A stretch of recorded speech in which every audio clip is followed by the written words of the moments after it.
Did you know that the last official Star Wars flying game was released in 2003 called Star Wars Flight of the Falcon? It was a Game Boy Advance game which had you piloting the Millennium Falcon against the Empire, and honestly it was pretty trash. But it was the last time we really saw a strictly Star Wars flying game. The EA Star Wars license has been pretty awful since they acquired it back in 2013, giving us 3 mainline titles in 7 years: Battlefront 1, Battlefront 2 and Jedi Fallen Order. Oh, and also some VR exclusive titles, so technically there are a few more games. But honestly, it's been pretty poor. What a joke! That's why I was a bit stunned with the fact that in 2019 we got the announcement that there would be a new Star Wars game, one that was strictly focused on flight, having dogfights with TIE fighters and X-Wings, and it would be called Star Wars Squadrons, a VR-ready single-player and multiplayer game that had no microtransactions and allowed players to also use their flight sticks for a somewhat flight simulator style experience. Honestly, if you told me this was an EA Star Wars game, I wouldn't believe you, especially when you look at the price tag, which was at least 15% lower than every other mainline game.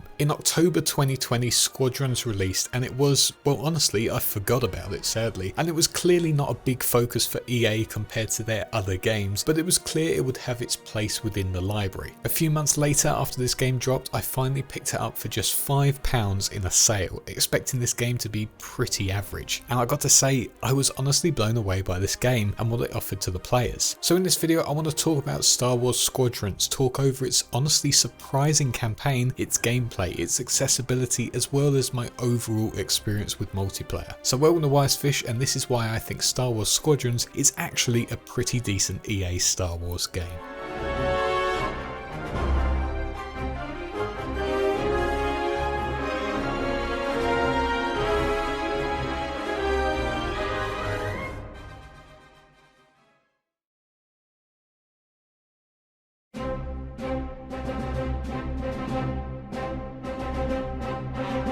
We start with the campaign. Now, after Battlefront 1's real lack of any form of campaign and Battlefront 2's pretty bland, predictable and heavily nostalgia bait campaign that left a lot to be desired, we got Jedi Fallen Order, which was a real breath of fresh air. Finally a good single player story that had new interesting characters, interesting locations and a story structure that was very well executed. Since then I truly feel like EA have learnt their lesson and realised if you give the players a Star Wars game that has a detailed story that takes inspiration from the original movies, that will sell better than just a beautiful looking mediocre multiplayer game. Star Wars Squadrons, I feel, takes on that thought process and makes sure that the story is the center stage of the game's experience. Is the campaign good though? Well, actually yeah, it's far better than anything I expected, especially when the game was meant to be a much shorter experience than Fallen Order, hence the price tag. Squadrons sets itself between the events of the Return of the Jedi and The Force Awakens, literally a few weeks after the destruction of the second Death Star. You play a somewhat self-made character in both the New Republic and the Empire, but throughout this story you experience the events taking place from both factions. Some moments will have you being ambushed as a New Republic pilot, then in the next mission we'll have you flip to the Empire side and experience it that way around to some extent. It's not a full other side of the coin experience, but it's enough to see how both factions work under the circumstances. You always play in a squadron of 4 with their own different ships. During the campaign you will get to know your squad mates through the missions themselves as they recite monologues during downtimes in the levels, but also have some banter between one another displaying their own characteristics. The New Republic characters are far more light-hearted, jokey and just upbeat compared to the Empire and their much more regimented, stern takes on everything going on. It's a nice way to see the comparison between the two factions and it helps separate them from one another. Apart from the blatant ship changes, having their dialogue during missions helps you know what side you are fighting for and how that influences the individuals. The ultimate story goal is to gain supremacy in the sky battles you fight in. The Empire builds up their attack forces and the New Republic counters it by their traditional means of infiltration and more guerrilla fighting styles. Honestly, the story is pretty good, but I wouldn't say it's groundbreaking. Like, it's not exactly up to speed with The Mandalorian or anything like that, but what I would say is it's a classic Star Wars story. It's the good old battle of Rebel versus 80s Empire. It has the characters and races we expect to see in Star Wars. It has nostalgic locations at times, and one of my favourite things about it was it wasn't trying to pump the story full of fan service. It doesn't have moments where Luke Skywalker just randomly pops in to say a few lines then disappears, or Han Solo resupplying for a scene and then he's gone. The story focuses on your new unique squadrons of Vanguard and Titan, their missions at hand, and that is the only thing it focuses on, and that is one of its strengths. On top of that, it also doesn't need you to watch any of the new films. There's, from what I remember, one reference to the new films where they talk about Sloane, but it's so short it really doesn't mean anything. The game is its own story away from the films. It doesn't require you to sit through the obnoxious new films to understand why you are there or fighting. It doesn't need you to understand The Mandalorian. It's its own thing, with its own characters, and that for me is good. It makes it refreshing and not nostalgia bait or self-absorbed about its newly created lore and universe.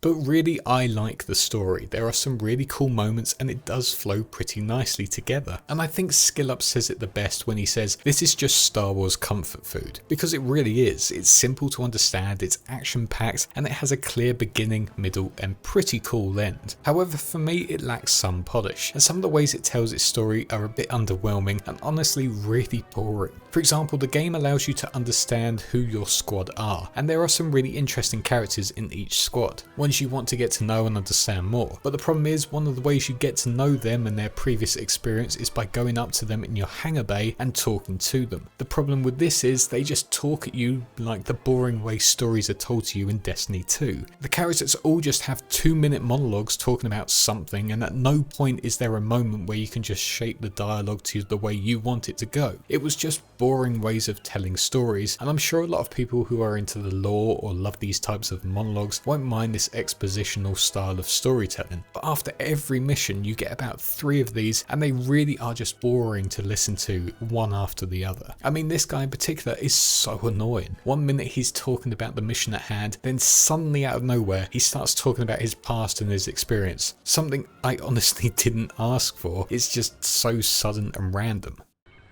Next steps are simple. We heal up, find Vanguard, then take revenge. The first crash was hardest. Had to relearn breathing, walking. Saw my cockpit in nightmares. If the game allowed you to maybe shape the conversation, allowing you to be involved with asking the questions and getting to know the people, then maybe it would capture me more. But just going up to them and having them recite a story for 2 minutes with no input from you at all, it's just boring in my opinion. I feel like there could have been better ways to handle these moments, and I also feel like the dialogue choices were meant to be added to this game, because during conversations the characters do a big pause and then a lot of the time they are talking about something completely different. Like, what made them start talking about that? Do they have short-term memory loss? Do they know where they are? It's just so odd for me. I feel like the original developers wanted to make dialogue choices so if you wanted to ask about the past, it was there, but it was taken out, and now they just spurt out random stories that are completely out of the blue.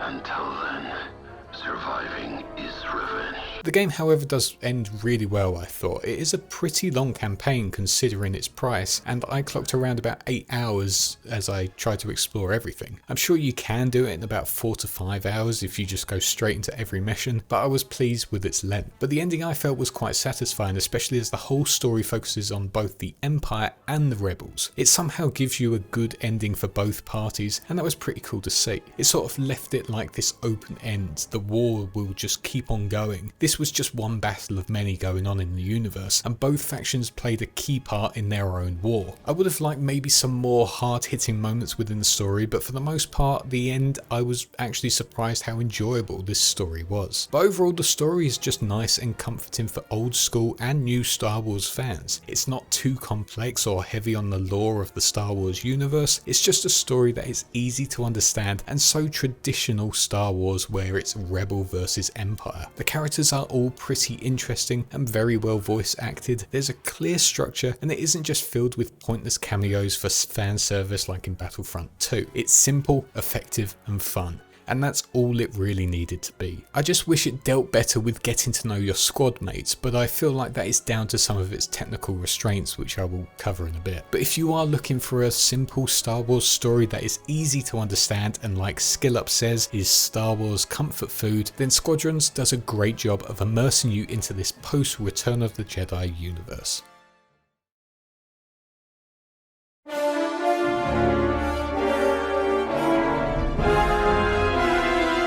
Squadrons hits that sweet spot for me. It's not a full-on flight simulator like Ace Combat or Flight Simulator, but it's also not a full-on arcade plane shooter. It's a nice middle ground where you can easily just pick up a controller and crack on with the game and enjoy it. Or you can take things more seriously and use your flight stick and really immerse yourselves in the role of an Empire pilot or a New Republic pilot. When I initially saw the gameplay of Squadrons, I wasn't actually that impressed. I really thought this game looked really claustrophobic and quite sluggish, mainly because of the field of view being quite narrow. But actually jumping into this game, I was actually impressed with how the game feels. I mean, nothing is cooler than taking to the skies in an X-Wing, hearing the sound as it turns through space and fires on TIE fighters in front of you. And the same applies for flying a TIE fighter. That iconic sound as it speeds up and chases down the rebel scum in a real dogfight scenario was just so damn cool, and actually experiencing this, I can see why they went for the first person view within the cockpit. It allows you to really immerse yourselves into the role of a pilot, and it works really well as a gameplay mechanic. You also have the options to turn off your HUD completely and just use the instruments put in front of you, or you can have them on as an extra help. There's a lot of play for immersing yourself into this role. When in combat, it really is a test of skills sometimes. Flying takes some getting used to with the controller, but when you do get the hang of it, it makes for some really tense battles where you have to avoid locked on missiles or take out enemies before they drop bombs on your carriers that are slowly trying to get to their location. When in battles, you also have to decide how you go about piloting your ship. You have 3 or sometimes 4 different functions. One, the standard scenario where your weapons, engine and shields are all equal, and then the other 3 that prioritize those said things, allowing you to have all power in your weapons to make sure you have the most combat effectiveness when in dogfights, all power to the shields to make sure you can take the oncoming fire from key ships as your bombing runs get a bit too close to them, or all power to the engines, meaning your maneuverability is much more fluid and you are able to get out of situations with ease. There's a lot of choice in battles that helps this game go from just being an arcade shooter to something far more tactical, and it's really enjoyable getting all the medals at the end of a mission, knowing you did a great job of being a pilot in that instant. When it comes to level design as well, this game has some really great scenic moments with some great battles. One has you going on a bombing run on an audio recording Empire ship. You are tasked with taking out all the instruments as well as other optional tasks such as defending your carrier from TIE fighters. Then it finishes off with a narrow flight into the engine core, taking it out and then flying out of the area with great speed, making sure the doors don't close, trapping you in. All the levels were great fun, but they were quite similar as you went along, with most of them having the same gameplay loop of get into an area, fighting off fighters, move forward, fight more fighters, and so on. I do feel like this game is a bit slow at times, however, like I mentioned earlier. Whilst I'm not taking away from the fun combat and the mad dogfights, sometimes you really want to experience that speed in the TIE fighter as you weave in and out of the debris fields. But because of the camera angle and the field of view, I do feel like you lose a lot of that sense of speed. The lack of third person mode outside of the vehicle also is something I do crave sometimes, and I know that is part of the style of Squadrons is going for, but I did really enjoy the air battles in the original Battlefront 2 and the newer Battlefronts, as you were able to see all of your vehicle and witness its true speed on the battleground. It's just something I noticed about the game, but even then I feel like just a field of view slider could really be the difference that was needed to experience that speed of being in those ships. But in all honesty, I have to say Squadrons on 2D is a good game, but there is one way to play that pushes this game from just being a good Star Wars flight game to an absolutely fantastic experience.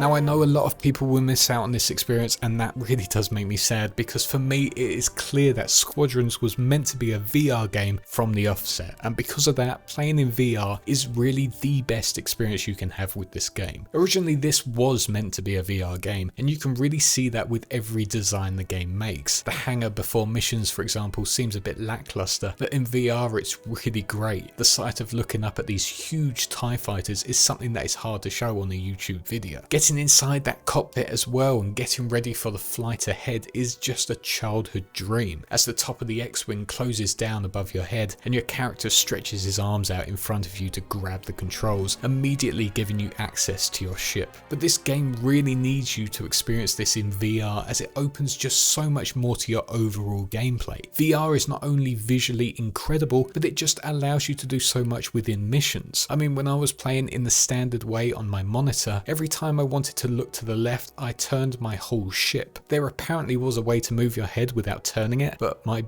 button just didn't seem to work for that for some reason. But in VR you have 360 degrees of head movement, where you are able to just track down ships you want to attack so much easier. With the VR set on, my head movement was going full stop. I honestly felt like I was a pilot at war, making sure all my peripherals were safe and I was able to see the full battlefield around me. It opened up so much more, and going back to the standard way of playing, I felt like I missed out on that fluidity of movement. Having all the controls and information directly in front of you in a 3D space as well is the thing that made it for me. It immersed me so much more into the role, and I enjoyed levels far more when in VR than I did in the standard way of playing. Playing this with both VR and a flight stick, I can only imagine this game to be an absolute simulator's dream. I played with just an Xbox controller and my VR set, and I cannot tell you how much I loved flying through space in my ships, looking around my cockpit trying to scout out what enemies to take on next. It is really hard to not recommend this game with VR, and I really think this is the way to play the game. And that's not taking anything away from the gameplay that I just said, but for that extra immersion and that extra fluidity in the head movement, VR is just the way to go, sadly. But with that said, I did notice there were far more bugs on VR, and that was a shame, as it was really an immersion breaker sometimes when a ship on your left is just glitching out or your screen just starts flashing and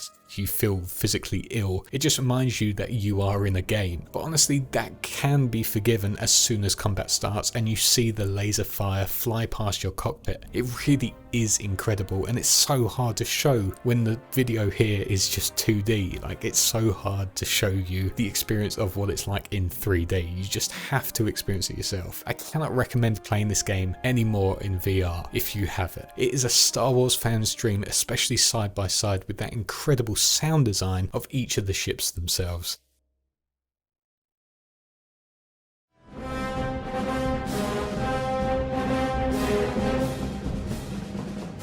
One thing I think the single player campaign did quite well was set up the roles of each of the different vehicles within this game and how they all play a part within the sandbox. It sort of took on a Battlefield style role where the levels were just there to show off the mechanics you need to know for the multiplayer, and it does it pretty well. In the multiplayer and actually some of the campaign, you get to pick which vehicle you want to use for the battle ahead, but every vehicle has its own specs and their own use on the battlefield. Some have less health but are much more deadly in battle and have much more maneuverability. Some are more team focused, helping others to have more shields or just aid them in battle. And then you of course have the somewhat default vehicles like the TIE fighters and the X-Wings. Each has a wide variety of different setups you can use. You can change the weapon system, the utility items on the ship, and so many other things, using upgrade tokens to unlock them, which you gain from playing the actual game. The thing I love about the multiplayer is it can be for all people. You can just jump into the ship of your choosing and have fun, and you don't have to worry about your setup. You can just use it the way you feel comfortable with. But if you are playing in a group and you really want to work for it, there are so many options to work together as a team. You can have a teammate in one vehicle which utilizes ion cannons to disable vehicles in flight, allowing allowing for the fast attackers to swoop in and get the killing blow. You can have a medic ship which can allow people to have active shields, meaning they have much more of a fighting chance in battle. There's a lot of room for experimentation, and if you played through the campaign you kind of get an understanding on how these ships can be utilized in battles for the most combat effectiveness. Because of these choices, I really do feel like Squadrons is a great game that allows people to not only have fun but really work together as a team to get the most wins. And because the game does have a ranking system, I can totally see players utilizing the different ships and work together as a squad. There are sadly only 2 multiplayer modes: Dogfight, which is just a classic 5v5 game mode that has you trying to get 30 kills against the enemy team. It's a pretty standard game mode consisting of maps that are essentially the campaign maps. It's alright, I mean it's the same fun gameplay loop, but this time you are having to be far more tactical with how you take on enemies, and it's far more unforgiving. Working with teammates makes it much easier, and you can get a really good setup if you all take different roles. But for the most part it's a standard 5v5 game mode, which is for the most part pretty fun. But then the main mode is Fleet Battles, which is again a 5v5 game mode but is much more like Titanfall's Attrition or Battlefield 1's Operations. Here you have 3 capital ships and the game mode swaps between attacking and defending, and your goal at the end of the day is to wipe out all of the enemy capital ships. The game mode is fun, but I was a bit disappointed that this was the big game mode of the game. Limiting it to just 5v5 is a bit of a shame, as the maps can be quite big sometimes. There could have been a 5v5 fleet battle mode and a 10v10 fleet battle mode. That could have been really great and much more hectic in this massive battle for air supremacy. Sadly, I just feel like this game mode is a bit boring at times. I like the idea of it, but the swap between the attacking phase and the defending phase seems to be so fast in every game I play. It really breaks up the fluidity of the gameplay for me. I wish there was more to it than just the 2 phases. I wish there was actually a part where one team just defends throughout the game and one team attacks throughout the game. I feel like that would have been much more of a better game mode than the attack, defend, but still, I just personally didn't like it. Killing AI gives your factions points, and when you gain enough points your team goes on the attack and the enemy goes on the defensive. But as I say, the shift between the 2 phases just seems a bit too fast at times, and I just didn't really enjoy it that much. I don't really have much else to say about the multiplayer. I was a bit sad the game only had 2 modes to its multiplayer, the dogfights and the fleet battles, and I suppose the fleet battles against AI. But whilst dogfights are quite fun, they do get a bit boring after a while as you explore the same maps you've seen over and over again, especially if you've done the campaign. Fleet battles is the best game mode out of the 2, but I still felt like it could have done more to really stand out as a great tactical large scale air battle. Although it's nice to have AIs fill the skies, although not once I was ever attacked by them, only the capital ships and the enemy players, which is a bit of a shame. I also have to say I really dislike the respawn timer for dogfights. In fleet battles it makes sense as it's much more objective based and it can slow down the team if they lose players. But in dogfights it just can really ruin a game, because if the enemy team gets multiple kills they can then regroup and just wait for the enemies to spawn, meaning you are in this never ending loop of die, wait, die, on spawn, wait, die, and so on. I got really tired when in some battles enemy teams would just be able to wipe out 3 of us at one time, then as soon as we respawned they were just there waiting for us and we had no chance to try and regroup and take them on. This might be controversial as well, but I must say it, I do feel like there is a pay to win element to this game. As I said in the gameplay section, VR really makes this game shine, and it gives you so much more flexibility as you are able to see so much more than before. Also with the flight stick you can do so much more as well, and mobility is much more fluid, so players with this full setup automatically have much more of an advantage over other players who play on just solely a controller setup, and that is a bit of a shame. That's not to say they can't perform as well, as I was able to get near the top of leaderboards with just a controller and no VR, but with VR and a flight stick you'll probably be able to master the battlefields and vehicles a lot better. Also, I have to say the matchmaking seems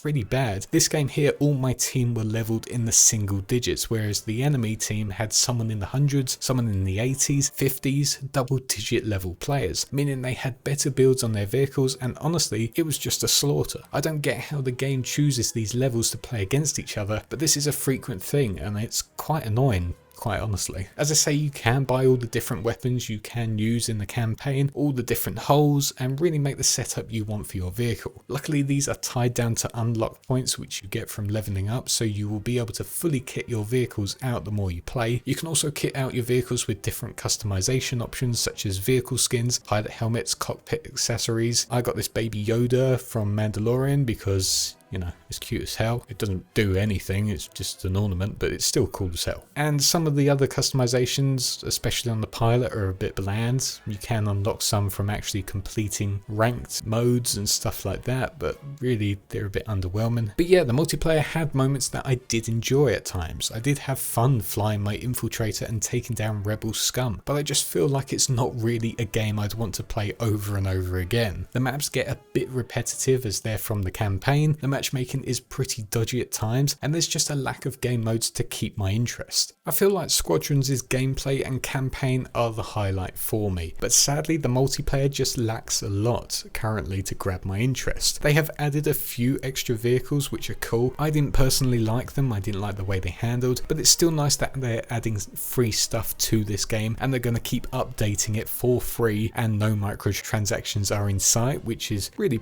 pretty cool. And maybe in the future this could win me back, but for now I think I've done everything I can with this game, and that's a bit of a shame, but it's still pretty fun.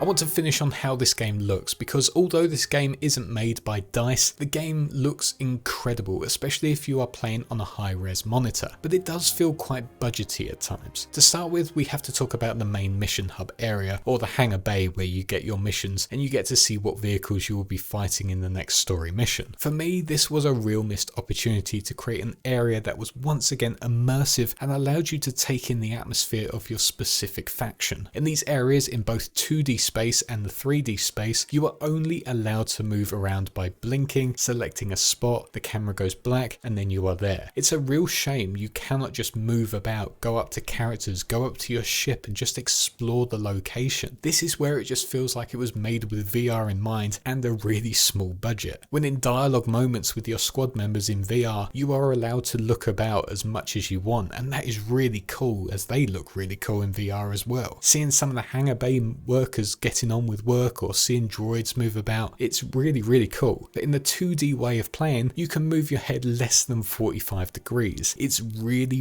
limited, and again just made this moment really lackluster. When getting your mission information, you are also brought into this hologram description of what is going to happen, but once again you are locked into the camera, which is fine, but some of the characters in this moment just look void of any life. Their eyes look motionless compared to any other point in time, and during these moments I couldn't help but see their faces and think, wow, they look really poor. Some idle animation could have just made these moments look so much better. Maybe have some of them leaning on the table or just adjusting their equipment, but instead they just stand there like the bad NPCs in Mass Effect Andromeda, and in VR it's far more noticeable. Also, as a side note, can someone please explain to me why when in 2D gameplay my character is about 3 foot tall and all the NPCs are talking down to me? That would really be appreciated. I have no idea why I was so small in the regular gameplay, yet when I was in VR I was totally normal. Is this just a bug, or I don't know what's going on here, but these guys were just looking down at me a lot of the time. Graphically though, in 2D this game looks really sharp and the textures are really great. Locations during the campaign looked really cool, especially in the latter half of the story, and the wear and tear in your cockpit was also something extra that was really cool. It gave the rebel ships some character, like it was some old tech that had been brought back to life. In VR, however, whilst the cockpit looked absolutely amazing and nothing can take away from that experience, looking into the distance, some of the stars and the skyboxes looked a bit low quality. I was playing on the Oculus Rift S, and whilst this could have been because of it's not the best quality headset, I was a bit underwhelmed by some lackluster textures in the distance and some really bad anti-aliasing, and during some of the missions it was a bit unfortunate. Maybe on the index this game looks far better, but I wasn't massively impressed with the texture quality or render distance within VR. Also, my god, I mentioned it in the VR section, but the VR just does not want to work sometimes, mainly in multiplayer. So many times I was in a battle and my VR just kept stuttering, making me feel physically ill, and I just couldn't play, meaning I had to leave and rejoin, ruining my immersion and the game completely. This was meant to be fixed apparently, but when this happens, the game is honestly disgusting and just makes you feel horrible as the whole screen stutters. Maybe this is just Oculus Rift S, but it doesn't matter. It's absolutely horrible to experience, and it happened a lot in multiplayer. Not all the time, but still it was quite often, especially during mid-fleet battles. I also experienced a few problems in the campaign where I wanted to change my vehicle halfway through the mission, and after I did, the screen just went black and I had to fly completely blind, and it was an absolute nightmare and ruined some of the missions completely, especially as I got so close to completing it. But overall, for the most part, the game ran quite well. I do wish there was much more of a budget to this game, so the hangar could have been a place where you can fully explore, and maybe characters have some better animations when idle or talking. Maybe there's some collectibles in your ship or something, but that still doesn't take away from the fact that for a small side Star Wars game, it looks really impressive and does a great job of presenting itself, especially once again in VR when it's working anyway. Overall, I really am amazed by what Squadrons offers. To put into the context, this game is a VR game, it allows for flight controls, it has a solid single player experience, it has a pretty good multiplayer experience with a lot of room for experimentation, teamwork, and the most important thing, the game is not priced at a standard AAA rate, and it's still got tons of free updates to come in the near future. This game is short and sweet, and if you have a VR set, it is a must buy, but if you don't, it's still a great fun Star Wars flight game that has you experiencing what it would be like to fly in an X-Wing or a TIE fighter and all the other ships in both the Empire and the New Republic. There are some flaws, especially when it comes to performance during multiplayer games with the VR, and it's clear to see this was designed specifically for VR as it's limited in certain mobility options. But with all that aside, considering what you get for the price, it's really hard not to recommend this game. If you are a die-hard Star Wars fan, this is certainly a game you can get your teeth into. And once again, if you have VR, you'll be living a childhood dream of flying a TIE fighter or X-Wing into battle. But those are my thoughts on Star Wars Squadrons. Let me know what you guys think of it. Did you like this game? Did it appeal to you? Or do you hate all things Star Wars because of the fan base and the new directors? Let me know in the comments below. I want to say a big thank you for checking this video out, especially when this game isn't really relevant at the moment, but still it was great fun to experience, especially as it cost me a $5, which is always a bonus. But if you want to help this channel grow and allow more people to see this video, then make sure you hit that like button and subscribe if you haven't already. I want to quickly say a big thanks to my patrons, starting with our big fish Duquesne23, our sharks Dylan and JP, and our huge megalodons Sinus, Morgan Brazier and JJD896. Also a big shout out to our first channel member, our new wise one Jambu. Thank you my dude, and to all my patrons, all your support means the world to me, so thank you again. If you want to help support this channel, I'll leave all my relevant links below, and you'll also find that join button if you want to become a channel member as well. But that is all for now. Thank you all for watching this video. I will be doing a ton of Cyberpunk 2077 videos real soon, covering some of the lore as well as the all-round review once I finish the game, although it's going to be a while as I absolutely love it so far, even though it's got some major problems. But for now, that's everything. Thank you once again, and I shall see you all in the next one. Cheers.